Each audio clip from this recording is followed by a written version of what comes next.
This channel does not promote any violent, harmful, or illegal activities. All content provided by this channel is meant for an educational purpose only.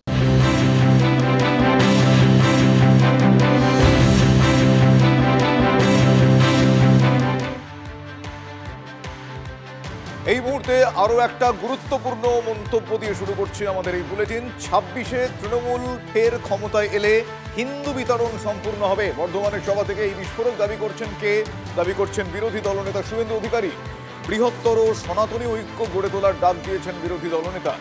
বদলা চাইলে বদল আনতে হবে, ঠিক এভাবেই হুঙ্কার তুলেছেন শুভেন্দু। বদলা চান কি না, তাহলে 26-এ বদল আপনাকে আনতে হবে। হিসাব আমরা নেব, বদল হবে, বদলাও হবে, এটুকু আমি বলে দিতে পারি। এরা ল্যান্ড জিহাদ, লাভ জিহাদ, রেশন জিহাদ, ধর্ম জিহাদ, ভোট জিহাদ করে এই পশ্চিমবঙ্গকে বাংলাদেশ 2 করতে চায়। এই পশ্চিমবঙ্গকে আমরা বাংলাদেশ বানাতে দেব না, দেব না, দেব না। দ্বিতীয় হলো, এই রাজ্য নাই রাজ্যে পরিণত হয়েছে। 2011 সালে এসে মমতা ব্যানার্জি শিল্প তাড়িয়েছেন। মোট 6,888টা শিল্প বন্ধ হয়েছে। 2016 সালে এসে তিনি চাকরি চুরি করেছেন। 2026 সালে যদি তিনি আসেন, আমি আপনাদেরকে পরিষ্কারভাবে বলতে চাই, হিন্দুদের তাড়ানোর কাজটা সম্পূর্ণ করবেন। তাই বৃহত্তর সনাতনী ঐক্য গড়ে তুলুন। বিরোধী দলনেতা শুভেন্দু অধিকারী তিনি বর্ধমানের সভা থেকে কি বলেছেন আপনাদের শোনালাম। এই মুহূর্তে আমার সঙ্গে টেলিফোন লাইনে রয়েছেন তৃণমূল কংগ্রেসের রাজ্য সহ সভাপতি জয়প্রকাশ মজুমদার। জয়প্রকাশ বাবু, 2011 সালে আপনারা পরিবর্তনের ডাক দিয়ে এ রাজ্যে ক্ষমতায় আসেন। পরিবর্তনের প্রতিশব্দ এবার শোনা যাচ্ছে রাজ্যের বিরোধী দলনেতার কণ্ঠে। এই যে শব্দের ব্যবহার বদল হয়ে যাওয়াটা কি শব্দ পরিবর্তনের নতুন আবহ বলে মনে করেন? আপনি কিভাবে দেখছেন বিরোধী দলনেতার এই মন্তব্য? আপনি প্রায় 3 মিনিট ধরে শুভেন্দু অধিকারীর বক্তৃতা শোনালেন, আমাকে শুধু নয় দর্শকদেরও শোনালেন, নিজেও বললেন। অন্তত আমাকে 1 মিনিট কথা বলতে দেবেন আশা করি। একদম, আপনি বলতে শুরু করুন। ঘটনাটা হচ্ছে, শুভেন্দু অধিকারী কিসের ভয় দেখাচ্ছেন সাধারণ মানুষকে? মমতা বন্দ্যোপাধ্যায়ের 15 বছর হতে চলল ক্ষমতায়। একটা হিন্দু বিতরণ করা হয়েছে? একটা হিন্দুকে কষ্ট দেওয়া হয়েছে? মমতা বন্দ্যোপাধ্যায়ের উন্নয়নের সমস্ত কিছু ফল হিন্দু, মুসলমান, শিখ, জৈন সবাই সমান করে পেয়েছেন। একমাত্র মমতা বন্দ্যোপাধ্যায় বলেছেন যে একজনের নামও ভোটার লিস্ট থেকে বাদ দেওয়া যাবে না, একজন লোককেও এই পশ্চিমবঙ্গ থেকে বিতাড়িত করা যাবে না, এনআরসি করা যাবে না, সেটা একমাত্র মমতা বন্দ্যোপাধ্যায় বলেছেন। আর শুভেন্দু অধিকারী কি বলেছেন? 1 কোটি থেকে 3 কোটি নাম বাদ যাবে। আজকে ওপার বাংলা থেকে যত উদ্বাস্তু এসছে তাদের সব নাম বাদ যাবে, মতুয়াদের নাম বাদ যাবে, নমশূদ্রদের নাম বাদ যাবে, আর সব থেকে বেশি নাম বাদ যাবে হিন্দুদের। তারপর কি বলেছেন? যে লাথি মেরে তাদের অন্য দেশে পাঠিয়ে দেওয়া হবে। এটা শুভেন্দু অধিকারীর কথা। ইলেকশন কমিশন বলছেন অনুপ্রবেশকারী কাদের? না, যারা উদ্বাস্তু হিসেবে ওই দেশ থেকে, বাংলাদেশ থেকে এই দেশে এসছে, 90 কি 95% এসছে হিন্দু। আর তাদের আজকে নাম তোলার সব থেকে অসুবিধা হচ্ছে, সারা পশ্চিমবঙ্গে তাদের দেখতে হচ্ছে 2002-এ নাম আছে কিনা, কিংবা 1987 সালে তাদের ব্যাংক অ্যাকাউন্ট ছিল কিনা। ইয়ার কি হচ্ছে? আর তারপর এখানে বলছেন মমতা বন্দ্যোপাধ্যায় আসলে তাড়াবেন। এই শুভেন্দু অধিকারী এখন খেলায় নেমেছেন, আতঙ্কের খেলায়। সকলের মনে আতঙ্ক তৈরি করছেন। গত কয়েকদিনে যে 16 জন আত্মহত্যা করেছে, দেখুন তাদের মধ্যে 12 জন হিন্দু। তাদের মনে যে আতঙ্ক, সেই হিন্দুরা আত্মহত্যা করেছে এই শুভেন্দু অধিকারীর কথায়। এবং এর পরবর্তী ক্ষেত্রে হিন্দু তাড়াবার ছক যদি কেউ করে থাকে, সেটা হচ্ছে বিজেপি, শুভেন্দু অধিকারী এবং বিজেপি মিলে। এরাই আবার আমাদের এখানকার ভোটাররাই ঝেঁটিয়ে বিদায় করবে এই শুভেন্দু অধিকারী। অনেক ধন্যবাদ জয়প্রকাশ বাবু আপনার প্রতিক্রিয়ার জন্য। Thank you.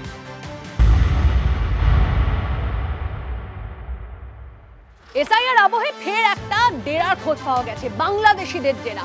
এবার নিউ টাউনের উদয়নপল্লীতে। এর আগেও আপনাদেরকে দেখিয়েছি বেশ কিছু খবর পাওয়া গেছে পূর্বপাড়া, ঘুনি, আটঘরা, সেই সমস্ত জায়গাতে পাওয়া গেছে বাংলাদেশিদের ডেরা। আর এবার টিভি9 বাংলা এক্সক্লুসিভ রিপোর্ট নিউ টাউনের উদয়নপল্লীতে, সেখানে ঘাপটি বেড়ে রয়েছে আরও বাংলাদেশি, এমনটাই দাবি এলাকাবাসীর। টিভি9 বাংলার গোপন ক্যামেরায় স্বীকারোক্তি স্থানীয় বাসিন্দাদের। নিউ টাউনের উদয়নপল্লী এই বাড়িতে বাংলাদেশি নাগরিকরা ছিলেন, তবে এই এসআইআর আতঙ্কে বাড়ি বিক্রি করে দিয়ে চলে গেছেন। এরকম অনেক বাড়িতে তালা রয়েছে, তবে অনেকেই বাংলাদেশি নন, কিন্তু এই বাড়ি সেটা কিন্তু বাংলাদেশি নাগরিক ছিলেন এবং তারা কিন্তু এসআইআর আতঙ্ক শুরু হবার পর বাড়ি বিক্রি করে দিয়ে চলে গেছেন। এরকম প্রচুর বাংলাদেশি গোটা নিউ টাউন জুড়ে কিন্তু এসে বসবাস শুরু করেছিলেন এবং স্থানীয় লোকরাই বলছেন এই বাড়িতে বাংলাদেশি ছিলেন, তবে এখন বিক্রি করে পালিয়ে গিয়েছেন। আরও একাধিক বাড়িতে তালা রয়েছে, তবে তারা কর্মসূত্রে বাইরে গিয়েছেন, এমনটাই দাবি স্থানীয়দের। এই উদয়নপল্লী আমরা পুরোটা ঘুরে দেখলাম এবং এই উদয়নপল্লীর বিভিন্ন জায়গায় দেখা যাচ্ছে অস্থায়ী বাড়ি এবং সেখানে তালা ঝুলছে, ফলে সন্দেহ হচ্ছে যে সেখানে কি বাংলাদেশি নাগরিকরা ছিলেন যারা এখন এসআইআর আতঙ্কে সব ছেড়ে ছুড়ে পালিয়ে যাচ্ছেন। তবে এলাকার স্থানীয়রা স্থির করে দিচ্ছেন এই বাড়িতে বাংলাদেশি নাগরিক ছিলেন, বিক্রি করে তিনি পালিয়ে গেছেন। ক্যামেরা দীপঙ্করের সঙ্গে সুমন, টিভি9 বাংলা, উদয়নপল্লী, কলকাতা। কোনটা বাংলাদেশে? এটা বাংলাদেশ বন্ধ করে দিয়ে পালিয়ে গেছে, বিক্রি করে দিয়ে পালিয়ে গেছে। কতদিন ছিল? এই প্রায় 10-15 বছর ছিল, তারপরে বিক্রি করে দিয়ে পালিয়ে গেছে। হ্যাঁ, এই 1 মাস হলো গেছে। আর বাকিরা সব আমাদের দেশে কাজে আছে সব। এটা বাংলাদেশ ছিল, এটা বাংলাদেশ ছিল। তনিষ্ঠা দেখাচ্ছিল উদয়নপল্লী, আমাদের প্রতিনিধিও এই উদয়নপল্লীতে গিয়ে দেখলেন যে কি দেখেছে, যে বাংলাদেশিরা ছিল তারা বাড়িঘর বিক্রি করে দিয়ে পালিয়ে গেছে এসআইআর এর ভয়ে। এই অভিযোগ স্থানীয়রাই করছেন। এরকম আরও কয়েকটি ছবি আপনাদের দেখাচ্ছি যেখানে বাংলাদেশিরা ছিল কিন্তু এখন আর নেই। যেমন এই নিউ টাউনেই যে 4টি জায়গা, ঘুনি বস্তি, তার সঙ্গে সঙ্গে পূর্বপাড়া আছে, আর উদয়নপল্লী দেখলেন আটঘরা এলাকা, এখানে বাড়ি খালি হয়ে গিয়েছে, পালিয়ে গিয়েছেন বাংলাদেশিরা, এমনটা দাবি করছেন স্থানীয় বাসিন্দারাই। এবার সুকান্ত মজুমদার তিনি তার একটা অভিযোগ রয়েছে, তার একটা বক্তব্য রয়েছে এর পরিপ্রেক্ষিতে, যে এরা পালিয়ে যাচ্ছেন, পালাবেন, কারণ অবৈধ ভোটাররা রাজ্যে থাকবে না, দেশে থাকবে না, ভারত কোনো ধর্মশালা নয়। এটা যেমন সুকান্ত মজুমদার বলছেন, আবার দিলীপ ঘোষ তিনি বলছেন কি না, তৃণমূল কংগ্রেস অনুপ্রবেশকারীদের বাঁচানোর চেষ্টা করছে। যারা ভারতবর্ষের ভোটার লিস্টে কোনোভাবে অসৎ উপায়ে যারা নাম ঢুকিয়েছিল তারা তো বুঝতে পারছে তাদের নামটা কেটে যাবে। ভারত তো ধর্মশালা নয় যে বাবা যখন ইচ্ছে যাও এখানে ভারতে গিয়ে একটু থেকে এসে ঘুরে আসি, এটা চলতে পারে না। যারা ভারতবর্ষ তাদের জন্য, যারা ভারতের নাগরিক তারা থাকবেন। যা খবর পাচ্ছি ওই 98 জন তারা যারা পেরোতে পারেনি বা কোনোভাবে ধরা পড়ে গেছে, কয়েক হাজার বেরিয়ে গেছে, সেটা হয়তো ভবিষ্যতে লাখেও হয়তো পৌঁছতে পারে। অবৈধ নাগরিকরা এই দেশে থাকবে কেন? আর অবৈধ নাগরিক নির্ণয় করার রাস্তা হচ্ছে এসআইআর।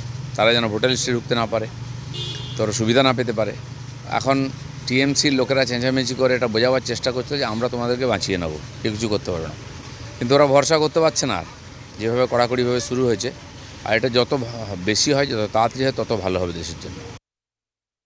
নাগরিকরা এদেশে এমনি থাকবে কেন? তারা বিজেপির এমএলএ হয়ে থাকবে, যেরকম স্বপন মজুমদার বনগাঁ দক্ষিণের এমএলএ, যার বার্থ সার্টিফিকেট রয়েছে বাংলাদেশে, অসীম সরকার যার বাড়ি বাংলাদেশে, নিশীথ প্রামাণিক প্রাক্তন কেন্দ্রীয় স্বরাষ্ট্র প্রতিমন্ত্রী বাংলাদেশি, ত্রিপুরার প্রাক্তন মুখ্যমন্ত্রী যে আজকে পশ্চিমবাংলার ইনচার্জ বিপ্লব দেব যে বাংলাদেশি, তারা বিজেপিতে আসবে, বিজেপির এমএলএ হবে, মন্ত্রী হবে, কেউ মুখ্যমন্ত্রী হবে, তারা ভারতবর্ষে জামাই আদর করে থাকবে। আর মাঝখান থেকে বলি হবে মতুয়ারা, বলি হবে আদিবাসী, তপশিলি, জাতি উপজাতি, এসসি এসটি, পাগল ভক্ত গোসাইরা।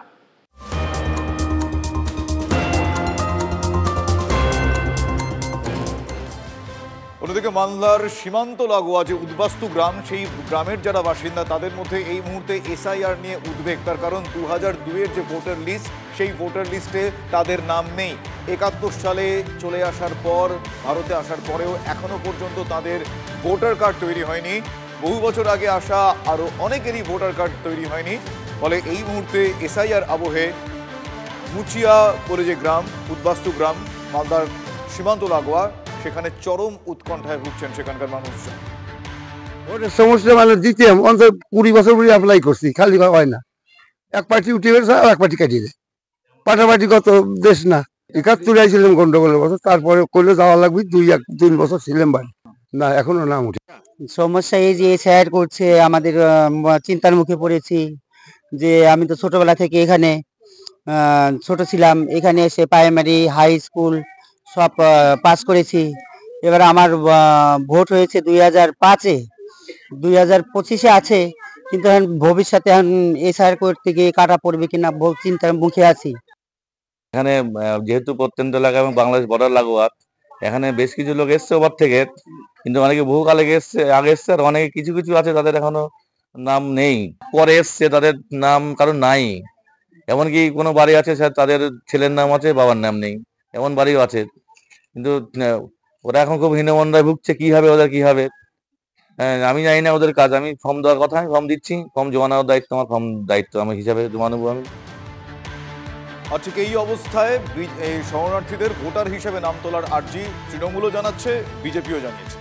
বর্তমানে বিজেপি যেইভাবে মানুষকে ভয় খাওয়াচ্ছে, সিএএ নাম করে ভয় খাওয়াচ্ছে, তাতে মানুষ আতঙ্কিত হয়ে পড়ছে। তাদের আতঙ্কিত হওয়ার কোনো কারণ নেই, সরকার তাদের পাশে রয়েছে, তাই আতঙ্কিত হবে না। আর বিজেপি তাদের কথায় আতঙ্কিত হওয়ার আপনাদের কোনো কারণ নেই।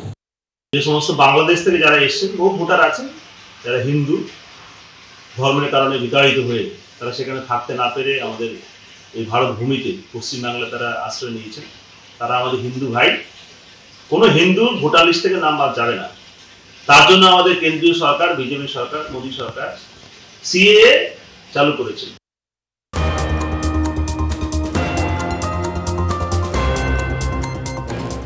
আর এসআইআর আবহে মালদায় আবারও গ্রেফতার বাংলাদেশি অনুপ্রবেশকারী। মালদার বৈষ্ণবনগরে গ্রেফতার বাংলাদেশের চাঁপাইনবাবগঞ্জের 2 বাসিন্দা।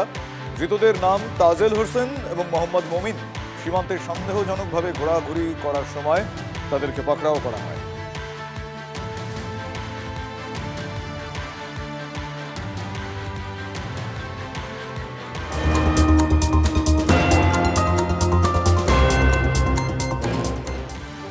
ভোটমুখী বঙ্গে ফের শুভেন্দুর মুখের টাটা। ভোটে জিতলে টাটাকে বঙ্গে ফেরানোর অঙ্গীকার শুভেন্দু অধিকারী। বলে গেছিলেন মাথায় ট্রিগার লাগিয়ে বাংলা ছাড়তে বাধ্য করলো, আমি খারাপ এম কে ছাড়লাম, ভালো এম এর কাছে যাচ্ছি। খারাপ এম এর নাম আমরা বলিনি, রতন টাটা বলেছেন। খারাপ এম এর নাম হলো মমতা ব্যানার্জি, আর ভালো এম এর নাম রতন টাটা বলে গেছেন নরেন্দ্র মোদী। বিজেপিকে আনুন, আমরা টাটাকে পশ্চিমবঙ্গে আনবো। ওএমআর সিটে চাকরি হবে, 2,15,00,000 বেকার, 60 লক্ষ পরিযায়ী শ্রমিক, 8 লক্ষ কোটি টাকা ঋণ। তাই তৃণমূলকে হারাতে হবে, হারাতে হবে, হারাতে হবে, হারাতে হবে। যা পিসি তুই চলে যা, যা পিসি তুই চলে যা, যা পিসি তুই চলে যা, যা পিসি তুই চলে যা, যা পিসি তুই চলে যা। এবার পরে অন্য খবরের দিকে নজর রাখবো। দত্তাবাদের স্বর্ণ ব্যবসায়ী যে খুন হয়েছিলেন সেই ঘটনার তদন্ত এবার পুলিশের হাত থেকে বিধাননগর পুলিশের গোয়েন্দা বিভাগের কাছে গেল, এবং এখনো পর্যন্ত কি কি আপডেট হয়েছে আপনাদের একটু জানিয়ে রাখি। স্বপন কামিল্লা খুনের ক্ষেত্রে দুজনকে যে গ্রেফতার করা হয়েছে, অধরা বাকিরা। মূল অভিযুক্ত রাজগঞ্জের বিডিও প্রশান্ত বর্মন, তিনি প্রভাবশালী, সেই জন্য তাকে ধরছে না পুলিশ, এমন অভিযোগ ওই নিহত স্বর্ণ ব্যবসায়ীর পরিবারের। এদিকে আদালতে ভিডিও জড়িত তার ফুটেজ মিলেছে, এটা দাবি করেছে সরকারের আইনজীবী। তো গরিব মানুষ না, আমি সাহস করে কই পারুছেনি যে ইয়ে আসুন সে আসুন, আসিকি আমার ভয় পেয়েছে। আমার তো টাকা পয়সা নেই না, আমার বাড়িতে একজন আসে ঘুরে যান কেমন আমার আছে। প্রশাসনকে আমি বলছি আমার বাড়িতে আসে ঘুরে যান আমার কেমন আছে, আমার ছেলে মেয়ে শাশ শ্বশুর ধরি কেমন আছে একবার দেখি যান। সব প্রশাসন দেখে বলেছে সমস্ত আসুন, আসিকি দেখি যান আমার কেমন কষ্টে আছে এখানে। আমার ভয় পেয়েছে, আমি বলছি ও ভিডিও, ও বহুত পাওয়ারফুল লোক। আমাকে তো গরিব মানুষ, আমাকে তো মেরে ফেলবে না, যেখানে সেখানে আমার কিছু কইতে পারবো না। তাই বলে আমার প্রচুর ভয় আছে বাড়িতে। প্রশাসনিক আইনত যে ব্যবস্থা, একমাত্র যার বিরুদ্ধে অভিযোগ উঠছে তিনি ভিডিও, হ্যাঁ হ্যাঁ এজন্যই কি প্রশাসন ঢিলেমি করছে? হ্যাঁ, প্রশাসন তো কিছু নিচ্ছে না, কোনো ব্যবস্থা নিচ্ছে না। তো আমি দাবি ইয়ে করবো না, নিশ্চয়ই করবো, কষ্ট হবে না। আপনি কষ্ট হবে না, হবে না, তাকে শাস্তি যেরকম হয়, যেরকম ছেলের হয়েছে, তারপরে আর যার হবে হবে, উচিত মতো শাস্তি যেরকম হয়। স্বর্ণ ব্যবসায়ী খুনে ধৃত চালক, কিন্তু এই গোটা প্রসঙ্গ এড়ালেন বিডিও। কেন? তিনি বারবার করে এই প্রসঙ্গে এড়িয়ে যাচ্ছেন। রাজগঞ্জের বিডিও বিচারাধীন বিষয় বলেই কি প্রসঙ্গ এড়ানোর চেষ্টা করছেন? ব্যবসায়ী খুনে নাম জড়িয়েছে রাজগঞ্জের বিডিও প্রশান্ত বর্মনেরও। অভিযোগ করতেই নিজের জাতিসত্তা সামনে আনতে ব্যস্ত বিডিও। এটা ষড়যন্ত্র চলছে, চক্রান্ত চলছে। ষড়যন্ত্রকারীরা বেশি দূর আর দৌড়াতে পারবে না, কারণ ষড়যন্ত্রকারীদের পরাস্ত হবেই, কারণ বিচার বিভাগ আছে। তার সাথে সাথে একটা কথা বলি, এই প্রশান্ত বর্মন পাবলিক সার্ভিস কমিশনের ইতিহাসে আমি প্রথম রাজবংশী ক্যান্ডিডেট যেখানে সর্বপ্রথম হয়েছিলাম। সেই প্রথম হওয়ার পর থেকেই ষড়যন্ত্রকারীরা আমার পিছনে লেগেছিল, তারা কোনো দিক দিয়েই আমাকে পরাস্ত করতে পারেনি। তাই আমি আপনাদের কাছে বলছি যে কখনোই পারবে না কালিমা লিপ্ত করার, কারণ আমি সৎ, আমি এটা নিজেকে গভীরভাবে গর্বের সহিত বলতে পারি। নিহত স্বর্ণ ব্যবসায়ী স্বপন কামিল্লার পরিবারের লোকজন খুনের বিচার তারা চাইছেন, এবং এই বিচার চাইতে তারা মুখ্যমন্ত্রী মমতা বন্দ্যোপাধ্যায়ের দ্বারস্থ হয়েছেন। কঠোর শাস্তি চেয়ে তারা মুখ্যমন্ত্রীর কাছে আর্জি জানিয়েছেন। আপনাদের আরও একবার জানাবো, নিহত স্বর্ণ ব্যবসায়ী স্বপন কামিল্লার খুনের বিচার চাইছে তার পরিবার। অভিযুক্তদের কঠোর শাস্তি হোক, মুখ্যমন্ত্রীর কাছে আর্জি জানিয়েছেন তার পরিবারের লোকজন। এবার আসি দেখে যান, প্রশাসনকে আমি কথা নিবেদন করছি, একটু আসি আমার ঘরের দ্বার দেখে যান, আমি কিভাবে বাঁচছি, কি ভয়ে আসছে, আমার প্রচুর ভয়ে আসে, আমাকে ঘর দ্বার করে দিন। আমি কিভাবে ভাবো ছেলে মেয়েকে ও পাঠ পড়াতেও পারছে না, পয়সা নেই আমার কাছে, 1 টাকাও নেই। আমি হাত জুড়ে বলছি দিদিমণির কাছে, আমাকে বাঁচাও, আমাকে বাঁচাও, আমাকে বাঁচাও। যে আমার বাবাকে মেরেছে তাকে শাস্তি চাই মুখ্যমন্ত্রী।